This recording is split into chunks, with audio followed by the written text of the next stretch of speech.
السلام علیکم ورحمۃ اللہ وبرکاتہ۔ محرم الحرام کے مہینے میں گاؤں دیہات میں اکثر آپ نے دیکھا ہوگا کہ آگ جلائی جاتی ہے، کوئلے سلگائے جاتے ہیں، اور پھر اس کے بعد ایک شخص جو یہ کہتا ہے کہ اس کے بدن میں سیدنا امام حسین رضی اللہ عنہ کی حاضری آئی ہے، سیدنا امام حسین رضی اللہ عنہ اس کے بدن میں آ چکے ہیں، پھر اس کے بعد وہ انگاروں پر سے دوڑنے لگتا ہے اور لوگوں کو کھیل تماشا دکھا کر انٹرٹین کرنے لگتا ہے۔ میں واضح طور پر عقل رکھنے والے نوجوانوں سے اور ضعیف العمر بزرگان دین سے اور عقل رکھنے والے مسلمانوں سے، مومنوں سے یہ کہتا ہوں کہ یہ بدعت ہے، اس کا حضرت حسین سے، اس عمل کا دین سے کوئی لینا دینا نہیں ہے۔ گاؤں دیہات میں اکثر دیکھنے کو ملتا ہے جہاں پر گھر کی عورتیں مردوں کو یہ کہتی ہے کہ تم جاؤ اور جا کر جو ہے یہ تمام معاملہ دیکھو، اور حتیٰ کہ بہت ساری عورتیں بھی یہ دیکھنے کے لیے جمع ہوتی ہے۔ درمیان میں یعنی لوگ گھیراؤ ڈال کر کھڑے ہوئے ہوتے ہیں، درمیان میں آگ جلائی جاتی ہے، اور پھر وہ شخص جس کے بدن میں سواری آئی ہے وہ کسی قسم کا کیمیکل اپنے پیروں کو لگا کر، یا پھر بعضوں لوگ اتنے زیادہ اس چیز میں ملوث ہوتے ہیں بغیر کیمیکل کے اس آگ میں اتر جاتے ہیں، اتر کر اس گرمی کو برداشت کر کے لوگوں کو یہ بتلانے کی کوشش کرتے کہ لوگوں دیکھو میرے بدن میں امام حسین کی سواری آئی ہے، میرے بدن میں امام حسین کی سواری آئی ہے۔ اور یہ وہ شخص ہوتا ہے بستی کا، محلے کا، گاؤں دیہات کا، جسے مسجد کا پتہ نہیں، جسے وضو کا طریقہ پتہ نہیں، جس کو اسلامیات پتہ نہیں، جسے موٹے موٹے مسائل پتہ نہیں، جسے کلمہ توحید کا ترجمہ پتہ نہیں، جس کو کلمہ شہادت پتہ نہیں، جس کو 4 رکعت 2 رکعت نمازوں کے درمیان کا فرق پتہ نہیں، جسے اتحیات اور اتحیات کے بعد والی دعاؤں کا پتہ نہیں، ان بیسک جو اسلامک نالج ہے جو کہ ایک مکتب کے بچے کو ہوتا ہے وہ بھی اس شخص کو پتہ نہیں، اور وہ یہ کہہ رہا ہے کہ میرے بدن میں امام حسین رضی اللہ عنہ، اور کون؟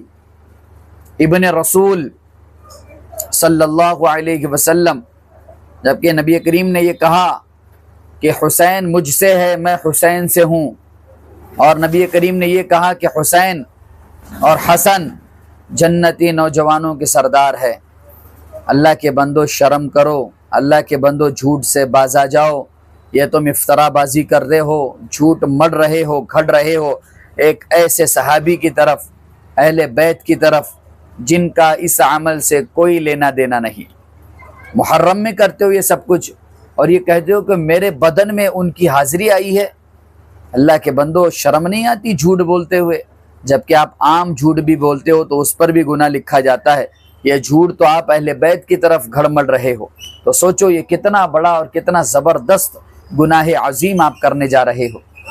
اللہ کی پکڑ ہوگی اس پہ، اللہ کی مار ہوگی اس پہ، اللہ کی لعنتیں برسے گی ان لوگوں پر جو حضرت امام حسین کا مذاق بناتے ہیں، گھوڑے کو سجاتے ہیں، اس کے اوپر سواری بٹھاتے ہیں اور یہ کہنے لگتے کہ یہ امام حسین ہے، اور ہاتھ کا پنجہ بنا کر بتاتے کہ یہ امام حسین رضی اللہ عنہ کا پنجہ ہے، اور استغفر اللہ ثم استغفر اللہ۔ لعنتیں ہو ایسے لوگوں پر جو مورتیوں کو بنا کر ان کے اوپر حسن و حسین، فاطمہ، علی لکھتے ہیں۔ اللہ کے بندو ان چیزوں سے تو اللہ کے نبی نے منع کیا تھا، انہی چیزوں سے کہ میرے جانے کے بعد میرے قبر کو سجدہ گاہ نہ بنانا، ان چیزوں سے تو اللہ کے نبی نے منع کیا ہے، مورتیوں سے۔ اس کے باوجود شرک اور کفر اور بدعت میں اس قدر مسلمان ملوث ہو گیا کہ اسے کچھ بھی نظر نہیں آیا۔ یہ ایک بڑا پروپیگنڈا جو آپ کے خلاف کیا جا رہا ہے کہ محرم میں یہ اس طرح سے ماتم کرنا، محرم میں نوحہ کرنا، محرم میں مورتیوں کے اوپر حسن و حسین اہل بیت لکھنا، محرم میں آگ پر سے دوڑنا، محرم میں زنجیر زنی کرنا، محرم میں اپنے آپ کو جو ہے پیٹنا، اپنے آپ کو سزا دینا، محرم میں ہائے حسین ہم نہیں تھے، ہم نہیں تھے، اس کے نعرے لگانا، یہ سارا بدعت و خرافات میں جمع ہے۔ آج چونکہ ہماری جو خاص نظر ہے وہ آگ پر سے دوڑنے پر ہے، اس لیے ہم اسی موضوع کو جو ہے زیادہ ڈسکس کرنے والے ہیں۔ گاؤں کے اندر عقل مند لوگ بھی ہے، گاؤں کے اندر باشعور لوگ بھی ہے، لیکن جب برائی عام ہو جاتی ہے تب عقل مند لوگ بھی اس برائی کی تعویل کرنے لگ جاتے ہیں۔ عقل مند لوگ بھی اس برائی کی تعویل کرتے، نہیں یہ ہمارے باپ داداؤں کا طریقہ ہے، نہیں یہ سالوں سے چلا آ رہا ہے، اگر نہیں کریں گے تو وقت پر بارش نہیں آئے گی، نہیں کریں گے تو گاؤں میں خیر و برکت نہیں آئے گی، نہیں کریں گے تو گاؤں سے بلائے آتمائے بھوت جن نہیں بھاگیں گے، نہیں کریں گے تو ہمارے بچے کامیاب نہیں ہوں گے، نہیں کریں گے تو ہمارے بچوں کے رشتے صحیح سے نہیں لگیں گے۔ اس طرح سے من گھڑت باتیں کرتے رہتے ہیں۔ ان باتوں کا نتیجہ یہ نکلتا ہے کہ بندہ آہستہ آہستہ ایمان سے دور، اللہ سے دور، آخرت سے دور، قیامت سے دور، حتیٰ کہ قرآن حدیث سے دور۔ صاف باتیں ہیں۔ سواریاں اٹھا رہے ہیں عقل مند لوگ، سواریاں اٹھا کر لے جاتے ہیں، گھوڑوں کو سجاتے ہیں، گھوڑوں پر خون لگاتے ہیں، پنجے نقلی بناتے ہیں، ان کو خون میں ملوث کرتے ہیں، پانی کی سبیلیں لگائی جا رہی ہے، کہیں میٹھا تقسیم کیا جا رہا ہے۔ دیکھو جو پیغام حسین تھا وہ تو آپ نے نہیں کیا، لیکن جو خرافات اور بدعات تھے وہ آپ نے بڑے پیمانے پہ کیے۔ یعنی شیطان نے جس طرح کی چالیں چلی میدان کربلا میں، اور ان مکار اور ذلیل قسم کے لوگوں کو مجبور کیا ان کے نفس نے اور شیطان نے اور ان کی عقلوں نے کہ حضرت حسین کو شہید کرے کربلا کے میدان میں، اور تب بھی شیطان خوش تھا، اب بھی شیطان خوش ہے۔ کیوں؟ کیونکہ حسین کا دم بھرنے والے، حسین کا نام لینے والے حسین کے ساتھ نہیں ہیں، وہ تو آج بھی میرے ساتھ ہے۔ ہاں، شیطان یہی کہے گا نا، یہ دیکھو ان لوگوں نے اپنے گھوڑوں کو سجایا، نمازیں چھوڑ دی، ان لوگوں نے پانی کی سبیلیں لگائی، نمازیں چھوڑ دی، ان لوگوں نے مورتیوں کے اوپر حسن و حسین لکھا، نمازیں چھوڑ دی، ان لوگوں نے آگ پر سے چلنا گوارا کیا، نمازیں چھوڑ دی۔ بھائی آگ پر سے چلنا، نماز پڑھنا، کیا نماز پڑھتے ہوئے تکلیف ہوتی ہے؟ پیر میں سوجن آتی ہے نماز پڑھنے سے؟ جتنی تکلیف آپ اپنے آپ کو پہنچا رہے ہو۔ اور بعض لوگ یہ کہتے ہیں کہ صرف نمازوں سے جنت نہیں ملنے والی۔ اللہ کے بندو، یہ بات اگر آپ 100% یقین سے کہتے ہو تو آپ کفر تک پہنچ سکتے ہو، کیونکہ اللہ کے نبی نے فرمایا من کذب علیہ متعمدا فلیتبوأ مقعدہ من النار، جس نے جان بوجھ کر کوئی بات میری طرف منسوب کی جو میں نے نہیں کہی تھی، جو میرا قول اور فعل نہیں تھا، تو یاد رکھو ایسا شخص اپنا ٹھکانہ جہنم میں بنا لے۔ اور نماز کے بارے میں کیا کہا اللہ کے نبی نے؟ من ترک الصلاۃ متعمدا فقد کفر، جس نے جان بوجھ کر کوئی نماز چھوڑی اس نے کافروں جیسا عمل کیا۔ اور آپ یہ کہتے ہو کہ نمازوں سے کچھ نہیں ہونے والا، نمازیں بہت بڑی عبادت نہیں ہے، دل سے نماز پڑھی جاتی ہے، یہ رکوع سجدہ ہمیں سمجھ میں نہیں آتا، یہ قیام قرآن ہمیں سمجھ میں نہیں آتا، یہ تسبیحات ہمیں سمجھ میں نہیں آتی۔ کہاں سے سمجھ میں آئے گی؟ شیطان اندر بھرا ہوا ہے، شیطان یہاں بھرا ہوا ہے۔ بدعات و خرافات ہمارے گھر میں، ہمارے دل میں، ہمارے ذہنوں میں، ہمارے اعمال و اقوال میں سب طرف آ چکے ہیں۔ لہٰذا یہ اس طرح سے جو ہے محرم الحرام کے مہینے میں آگ جلانا اور محرم الحرام کے مہینے میں آگ کا طواف کرنا، آگ پر سے چلنا یا آگ کو کچھ سمجھنا، یہ مجوسوں کی علامت ہے، یہ فارسی لوگوں کی علامتیں ہیں۔ سمجھ میں آ رہا ہے؟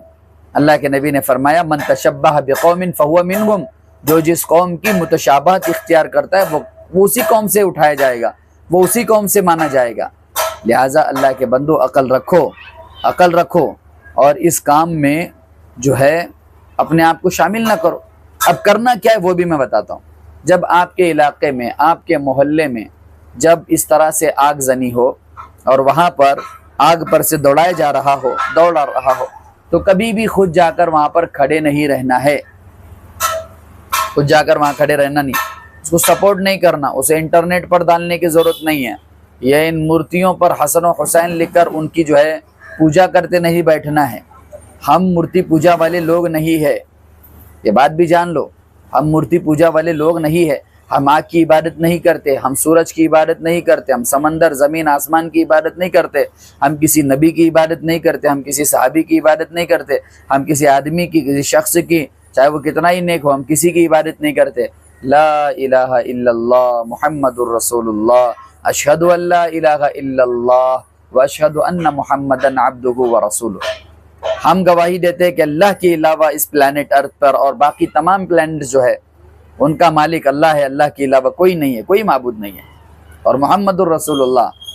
آخری نبی ہے، آخری پیغمبر ہے، قرآن آپ کی آخری کتاب ہے، اور حسن و حسین آپ کے نواسے ہیں، حسن و حسین آپ کے لخت جگر ہے، اور جو بھی حسن و حسین کے تعلق سے اس طرح سے جو ان کے مقام اور مرتبے کو کم کرنے کے لیے اس طرح کے اعمال و افعال کرے گا، اللہ پکڑے گا، اللہ ذلیل کرے گا اور جہنم میں پھینکے گا انشاءاللہ۔ السلام علیکم ورحمۃ اللہ۔